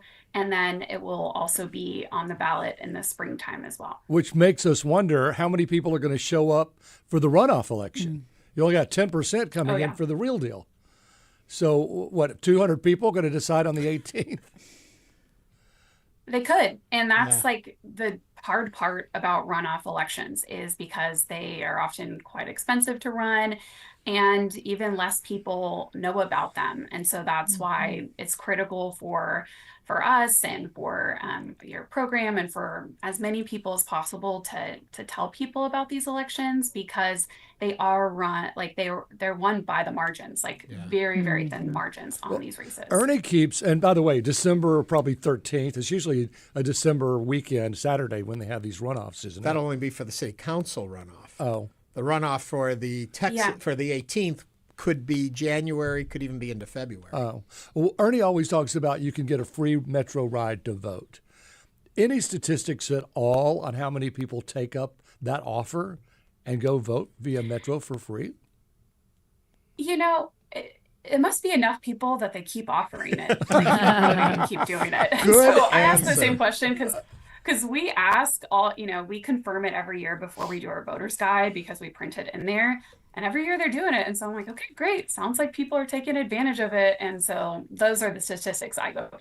Yeah. You lead me right into my next line of questioning, which is I think a lot of people don't want to go vote because they hear there are 17 constitutional amendments on there and they don't know what they are. They don't know how to get educated on them. They don't know how to vote for them. And also my bigger problem is the wording of how they're worded isn't always the intent of what the amendment actually will do or is about. So that leads you right into, I'm sure, what you're here to talk about. Oh, yeah, absolutely. That is the number one, question people have is what is on the ballot and what does it actually mean and who is on the ballot and what do they stand for? And so our voter's guide, which we produce every major election and even some of the smaller elections, we've been trying to cover those as well. But for the constitutional amendments, we do we print the amendments as they are going to be worded on your ballot. Then we do explain it, like a little explanation of what it means, and often what is tied to that constitutional amendment. So all of these are tied to some kind of law that was passed in the legislature. And then we provide pros and cons. And so that is really helpful for you to say, like, there's a lot of tax amendments that are in this run of constitutional amendments. And so understanding what all the tax language is can be challenging. And so we put that information in there for you. And we also have some explainer videos on the Texas League, lwtexas.org, that are just explainer videos, which are nice, but really trying to break it down for you so that you can understand, this very kind of legal jargon when you're, going and preparing to vote. So here's a question, and I'm going to sound really stupid, but I've always heard about the League of Women Voters. What do you do in today's world? We do quite a lot. We started, and actually I'm very proud that Houston started around the same time as the National League of Women Voters. So that just kind of goes to show you that Houston has always cared about voting rights and about activism and connecting people to government. And so we were born out of the voting rights women's suffrage movement. And then ever since the 1920s, we really focus on education. And we do everything from educating during every, voting cycle and every election. But then in between, we do a lot of civics. We're in the classroom a lot, community centers. And then we also do our best to really help people connect to government. So understanding who your city council person is, what to do if you have any questions or any neighborhood issues. So we are really like a go-to place when you have questions about your community government and how to get involved on the local level. So we're quite busy. We've done over 200 outreach events this year alone.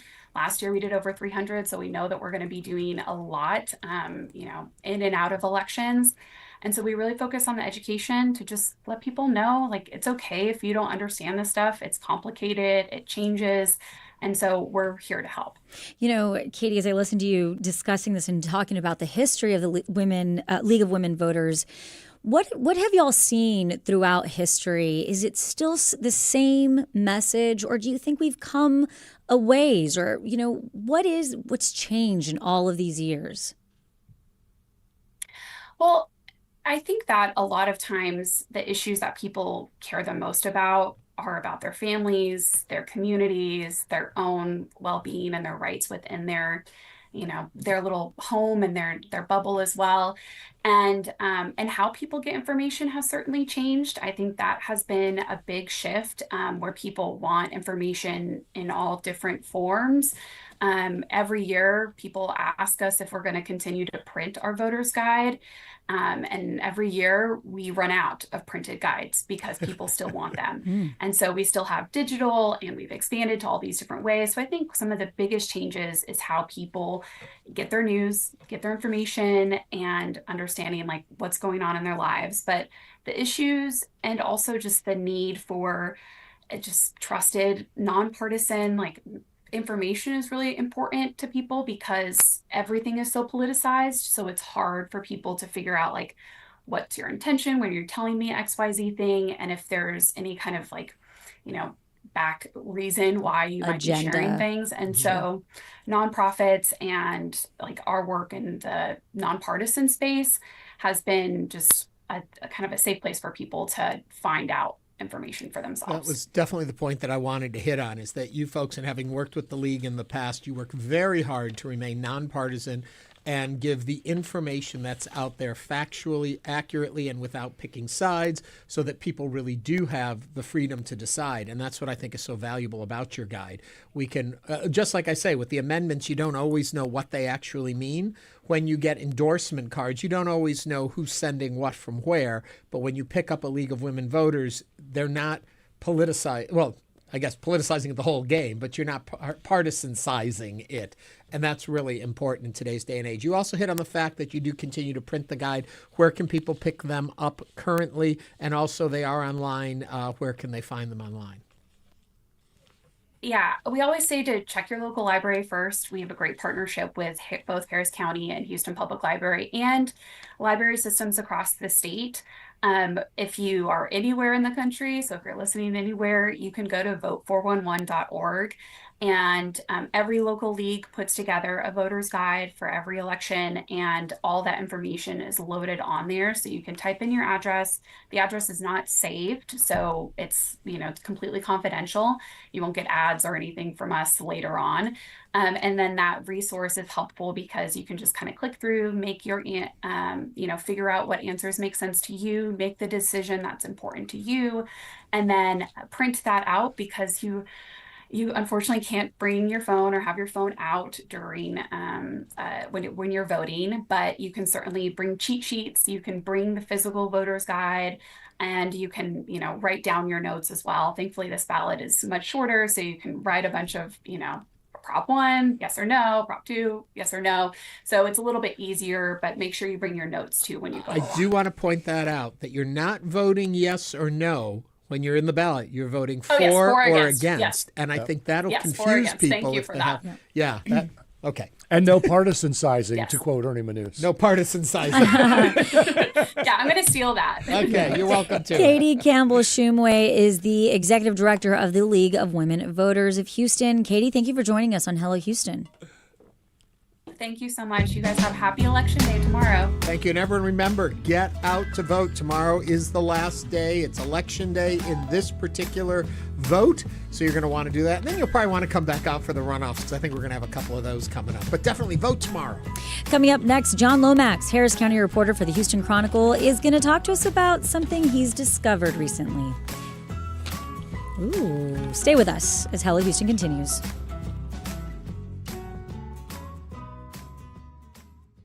This Week in This American Life. Hello, I'm Bob Maniger from the Ed and Jean Matthews Foundation. PBS has been a part of our family for generations, and we are proud supporters of Houston Public Media. From PBS Kids programming that supports children and their parents to PBS NewsHour that we rely on to learn about what's going on in our world.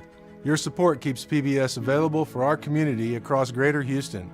Give now at houstonpublicmedia.org/donate. I'm Ernie Manous. Join me along with politics and government reporter Andrew Schneider for live special coverage with results from local and statewide elections. In Harris County, a congressional seat and a city council seat are up for consideration, as well as 17 state constitutional amendments, many involving taxes. Special coverage begins tomorrow at 8 p.m. on News 88.7 and online at houstonpublicmedia.org.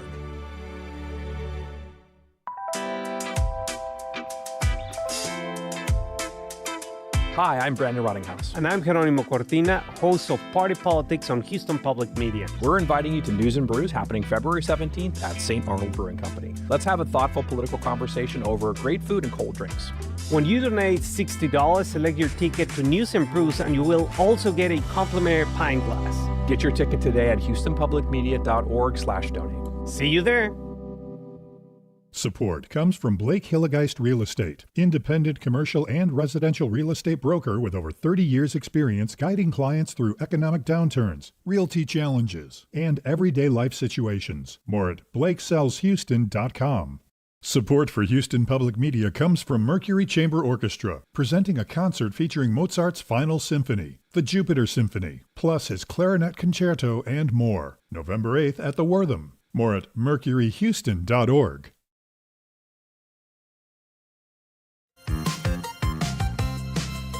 And now back to Hello Houston. To comment on any of today's topics, call 713-440-8870 or email us at talk@hellohouston.org. And now here's Ernie Manous, Celestia Sherman, and Frank Billingsley. Okay, you've probably used AI to help write an email or polish a paragraph. And as it turns out, so have some Harris County officials. Staffers in Alina Hidalgo's office have been using ChatGPT for everything from drafting policy resolutions to rewording emails. The Houston Chronicle recently obtained those chatbot queries, that's a tongue tie, through a public records request, offering a rare glimpse into how government employees are starting to fold AI tools into their daily work. Joining us to tell us what the Chronicle found and what it means for transparency and technology in local government is John Lomax, Harris County reporter for the Houston Chronicle. If you'd like to join the conversation, give us a call or text 713-440-8870. And hello there, John. Hey, everybody. Thanks for having me. Okay, I guess the first initial question is, so if they're using it to just help refine an email, draft an email, what is the concern?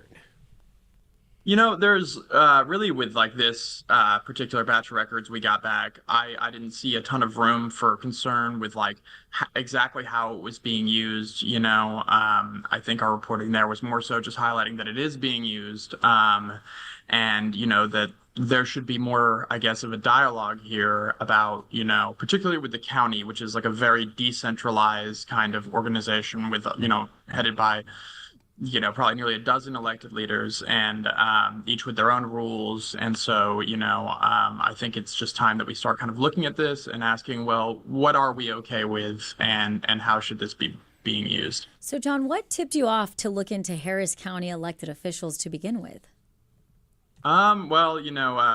For me, I guess I'm always thinking about Harris County, and different ways I can kind of shine a light on what we're doing and how we're doing it. And so this actually kind of struck me in the middle of the night. I was just like, well, you should this should constitute a government record, and there's a lot of interest kind of in how this technology is being deployed. And so I was like, hey, I'll send a request and see if I can get anything, and ended up getting a pretty detailed list of information back from the judge's office. And then now we are collecting more queries from other offices, and that was one thing I wanted to point out here is what we've seen so far is this is absolutely not limited to the judge's office.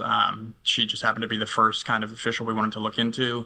And now that we're looking at other offices and departments, we're seeing, a lot of the same thing. And so do you find that when you are requesting for talking about the documents or how they're using AI, elected officials are open to the dialogue and having open conversations with you about it, sending you the information you're requesting for? It varies. I mean, I'm getting these documents through the Texas Public Information Act, so I guess you could consider that a little bit more of a demand than a request. But obviously, it's on them to get the documents to me, and I haven't run into anybody, who's just totally shut me out or anything like that. But one problem I have run into is that it seems like with these types of records, a lot of government officials don't know how to get them, even though they exist and should be releasable under the Texas Public Information Act. There can be, I had one representative tell me they were relying on the honor system to get these queries to me. And, that was one kind of concern that emerged for me was like, well, we need to be tracking these, in a centralized system so that when a reporter or member of the public comes and asks for them, that you can produce them. Let me ask this question then. The story that we heard, or somewhere I have read, is that an email was generated and sent out from their office with the prompt still at the top of the email. Do you know where this comes from, this story? Was that you? Was it not?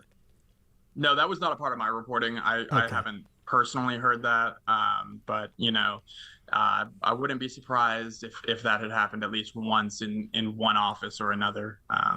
Yeah, but it wasn't I didn't find that in the story. Right. Well, there seems to be two kinds of parts to this. One, AI is just a deeper dive, right? You're just Googling and you're searching out, for instance, how many bridges are there in Paris, as we saw. The other part, when you use ChatGPT, is there was this quote from someone, I think in Hidalgo's office, saying you have to check it and recheck it and recheck it. I can tell you only time I've ever used it is to see what it has to say about me. Right? Me, what a surprise.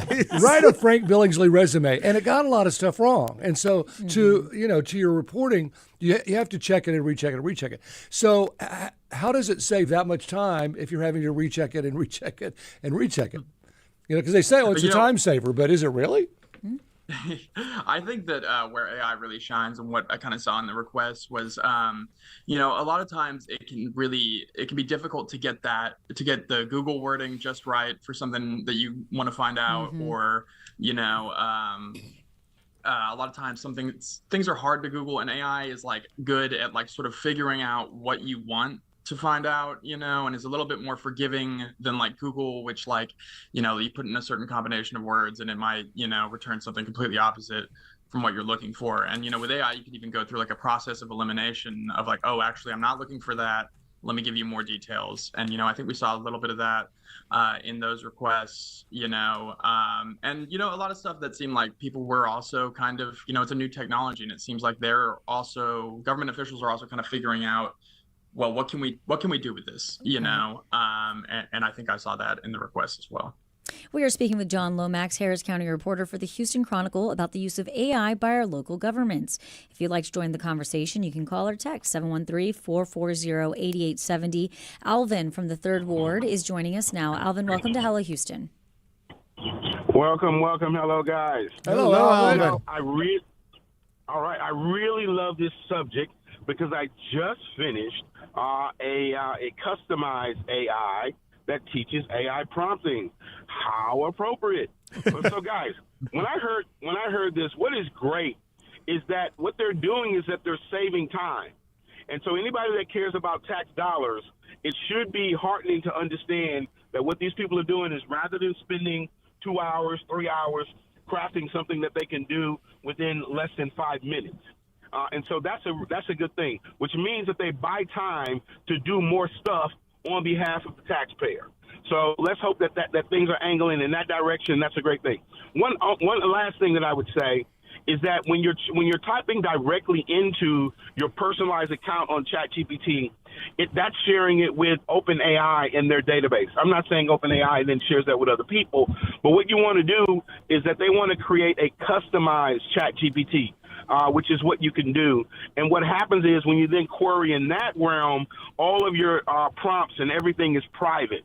So then, therefore, they're not sharing anything with OpenAI in that regard. Sounds like Alvin paid attention in his class. Alvin, thank you for sharing that with us today. Thank you. John, in your reporting, did you see any real downside to this?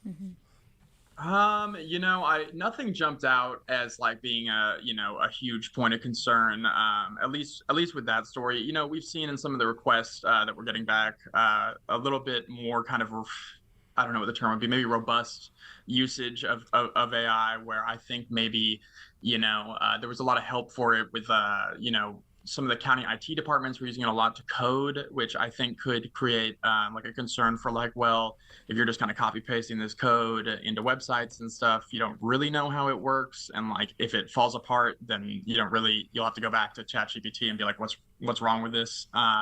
But with the judge's office's requests, there was no, we didn't see any violations of policy or any confidential information being shared. I do think, to the caller's point, that government offices should, I believe you can invest in like an enterprise account that essentially, guarantees that the data you input into it won't be used to train OpenAI's other models or, shared with advertisers or anything like that. And I think that would probably be wise for, the county to sort of look into maybe a standardized model that it can use for all of its offices. And, anecdotally, I do know that they're looking into that for like an OpenAI, or not OpenAI, excuse me, Microsoft Copilot contract. But, I'm not exactly sure where that's at. Well, I guess it's fair to ask how the Chronicle is dealing with this. How do you all as reporters use ChatGPT and OpenAI, or do you? I'm assuming you do.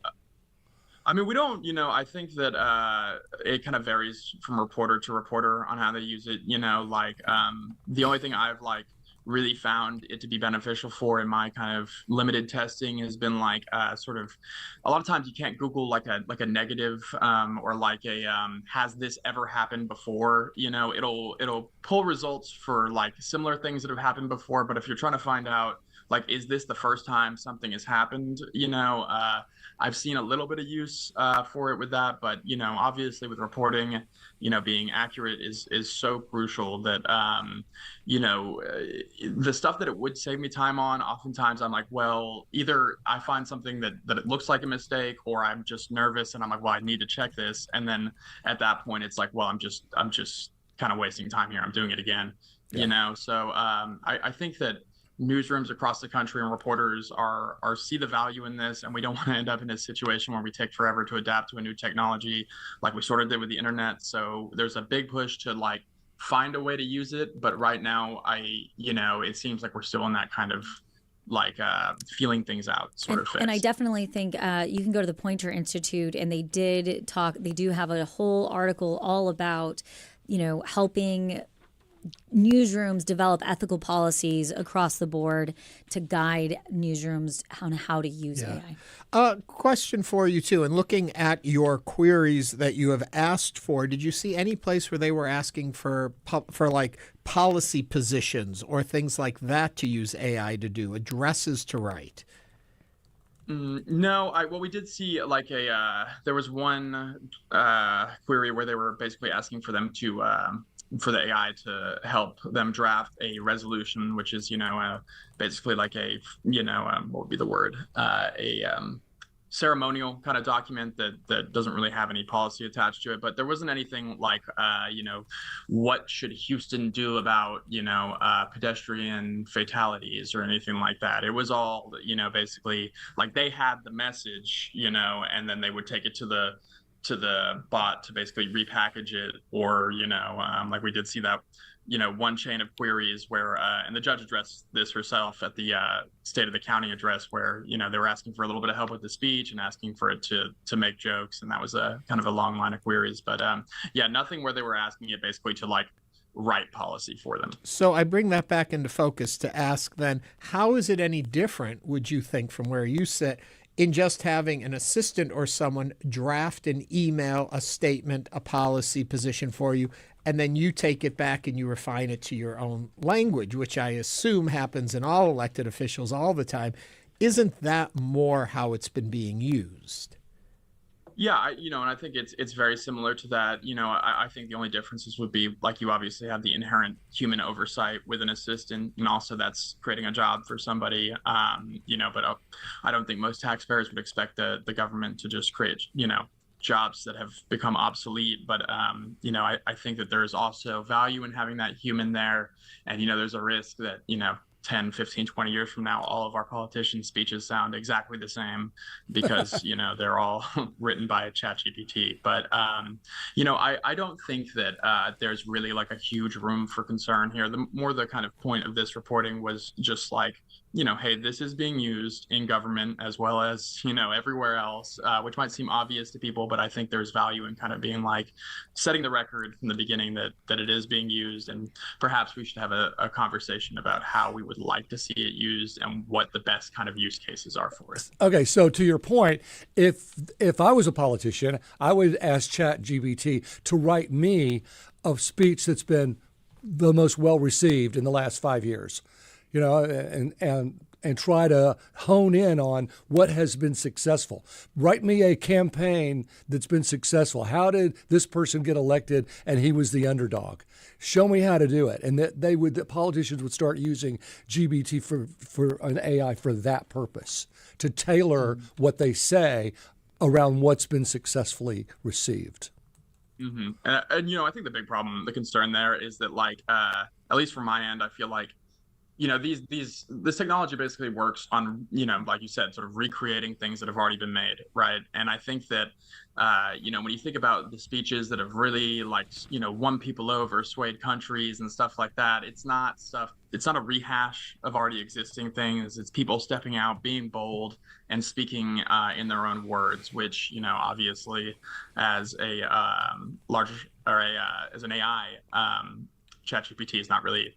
It's not really going to go out on a limb for you and be brave that, if that makes sense. Yeah, it does. John, I guess my question then becomes, from your reporting and your request of documents and such, it sounds like you were basically saying that, here we have local elected officials who are also kind of in this new AI realm and testing the waters and how to format things or maybe polish up a word or two here and there. But do you think that essentially we are moving in a direction where elected officials at some point will need to start saying, I used AI on this specific document, or, we're moving into an area where there will be a certain amount of accountability that needs to fall on elected officials when they are addressing the public in regard to when and how they used AI as a set standard, just as essentially newsrooms are trying to figure out how to use AI as a set standard within their newsrooms.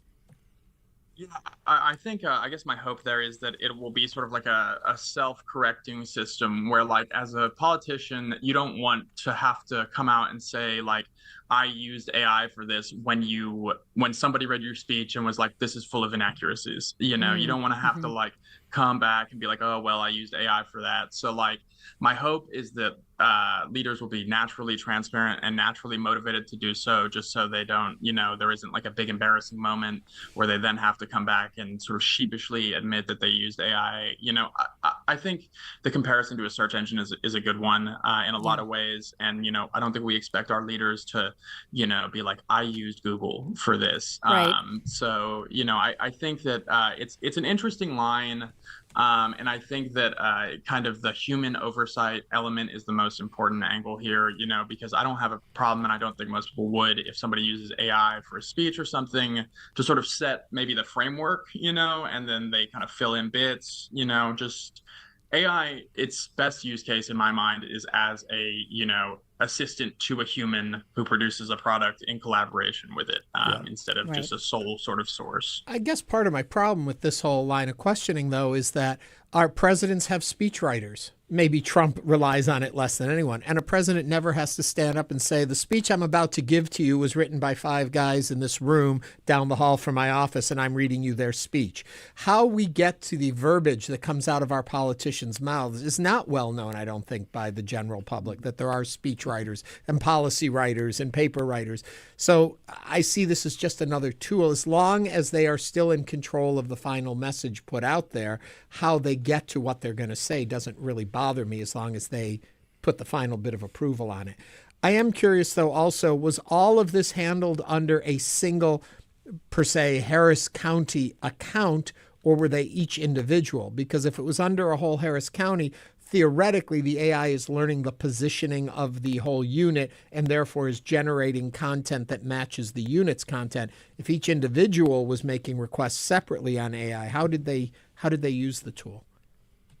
So we don't exactly know about how, like, the exact setup of the account. We do know that this request that was included in the article was limited entirely to employees of the Harris County Judge's Office. And we've seen it's the way the county functions is basically like a bunch of different islands that do their own thing. They'll have their own IT infrastructure. They'll have their own ChatGPT accounts, their own Microsoft accounts. So this was just in the judge's office, and it seems like it's being rolled out in different ways in different departments. But it was anonymized.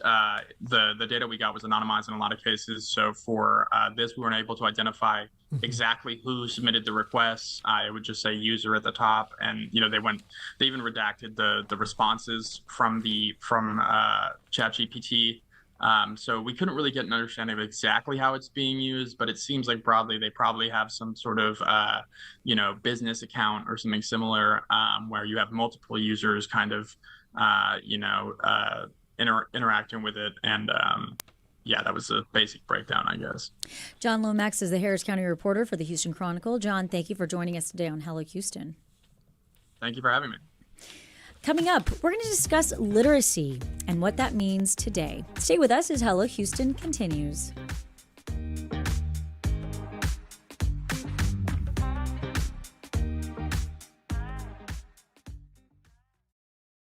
Farmers have been hit hard by President Trump's.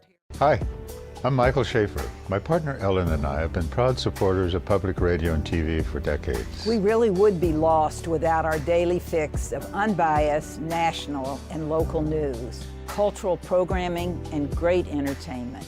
But with recent federal defunding, stations like Houston Public Media face real challenges. Now's the time to step up. Give now at houstonpublicmedia.org. Thank you.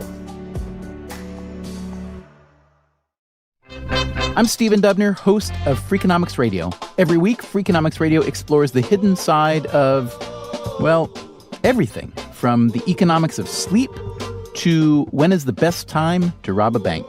So tune in next time on Freakonomics Radio.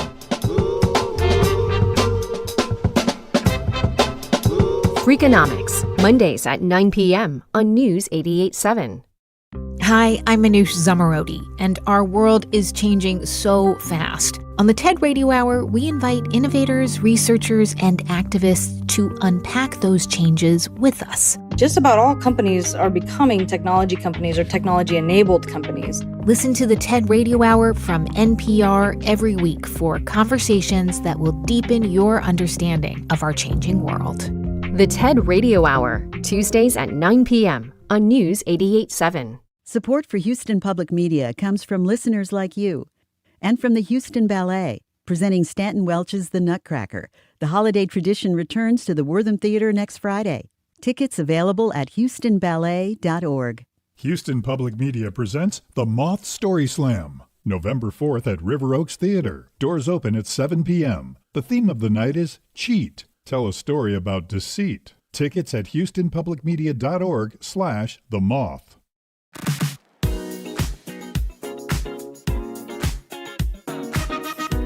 And now back to Hello Houston. To comment on any of today's topics, call 713-440-8870 or email us at talk@hellohouston.org. And now here's Ernie Manous, Celestia Sherman, and Frank Billingsley. Many of us understand how technology is changing at such a rapid pace, and we think of software updates, iPads, cell phones. But what about how these changes impact literacy? And what exactly does literacy mean today in a world of technology? Does it hold the same significance as it once did in a world of pens and papers and pencils? Where do we fall as a state in the empowerment for individuals when we are looking at literacy skills like reading and writing? Joining us now to tell us more is Jacqueline Aguilera, the Literacy Texas Community Liaison and Program Host.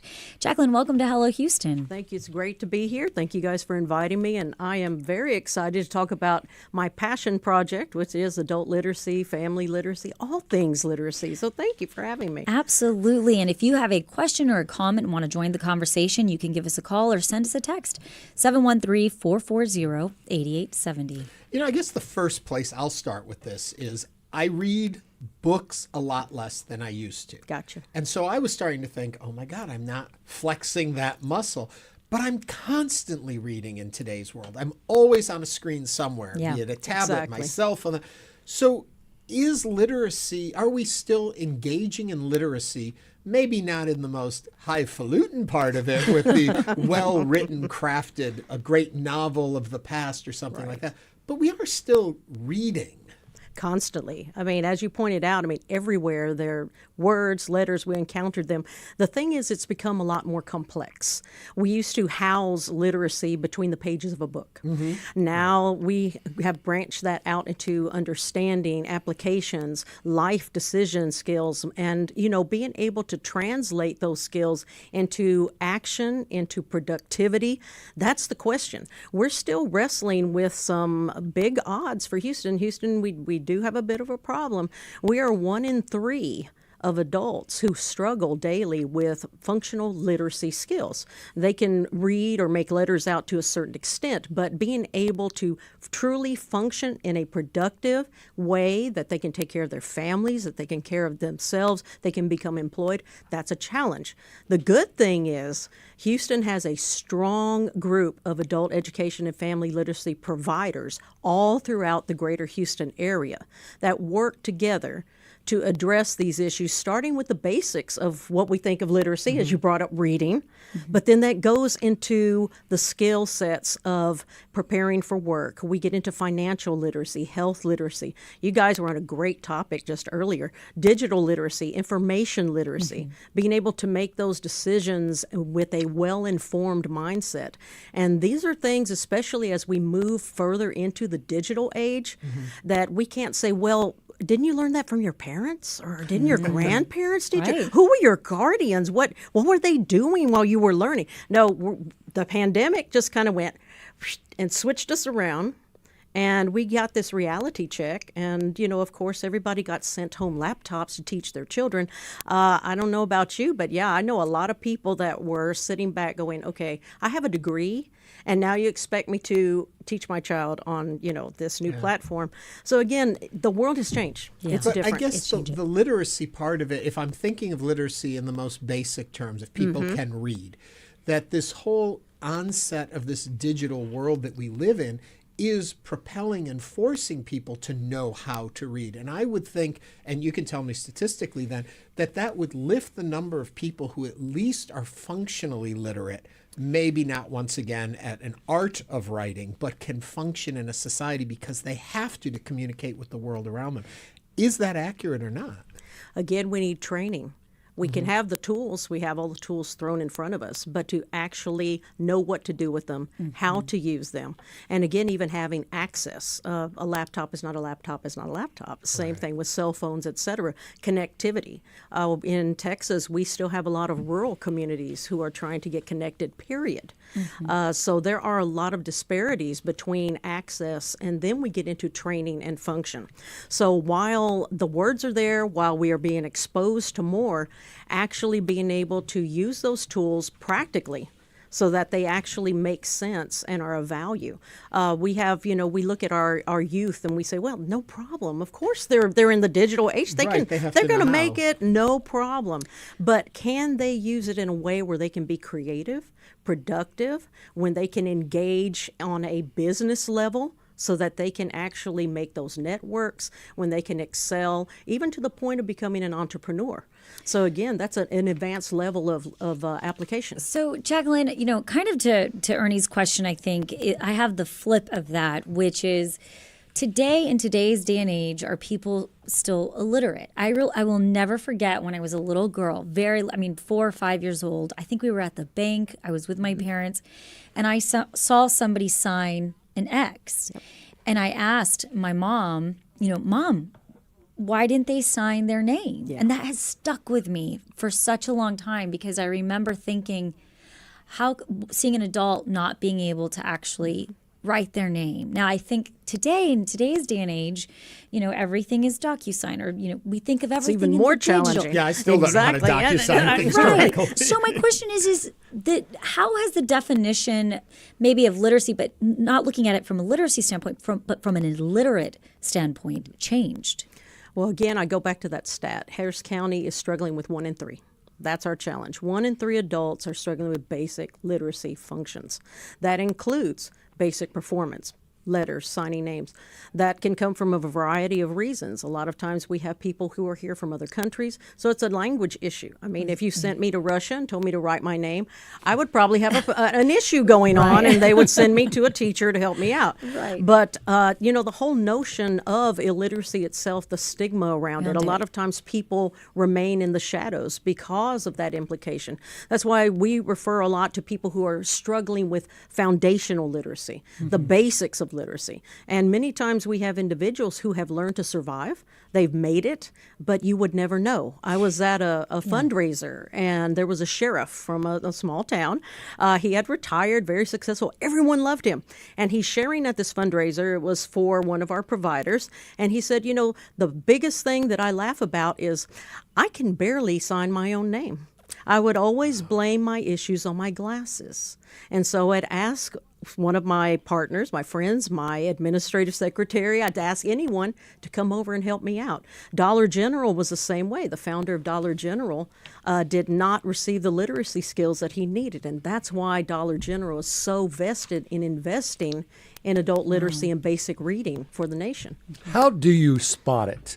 If you, other than an X being signed at the bank, how does one spot a literacy or a functionally literate adult, but just barely? And what can you do to help them? A lot of times you can see a struggle, frustration. As I mentioned with this one particular sheriff, the glasses. Oh, I can't quite see. Can you read this for me? Many times, again, because of stigma, because of shame, people will not say things. So again, noticing behaviors. Sometimes they'll ask questions. Again, looking at children, a lot of times children are interpreters. They're actually coming in to help the adults. And so taking a note of that and those needs. Really quickly, we just want to grab a quick phone call came in from Dr. Norma Klein. Is on the line, Doctor. What's on your mind? Quickly. I wanted to talk about two things. One was the IP and ChatGPT. I think if the person who is depending on this for his written product is going to suffer a slow brain atrophy, because the idea of producing ideas and writing them down uses parts of the brain that are not the same as learning from what you're reading. Thank you, Dr. Klein. Thank you, Dr. Klein. I'm going to have to cut you right there without the other one. Quickly, one story told to me once about adult illiteracy is you think it means they just can't read a book, they can't do something. Think about the number of signs you encounter every day that tell you what to do and how to function in society. And if you can't read, you can't function. And it's a safety issue, and we're talking about employers. I mean, and we used to talk about a $15,000 grape. A slip and fall starts at $15,000. And if you don't read the safety procedures, you are not going to be a safe employee. Jacqueline, if people want to know more about the Literacy Texas community, where should they go? Absolutely. LiteracyTexas.org, LiteracyTexas.org website. You can get a lot of information. And in Houston, the Mayor's Office for Adult Literacy has a list of providers that are available for you. Thank you.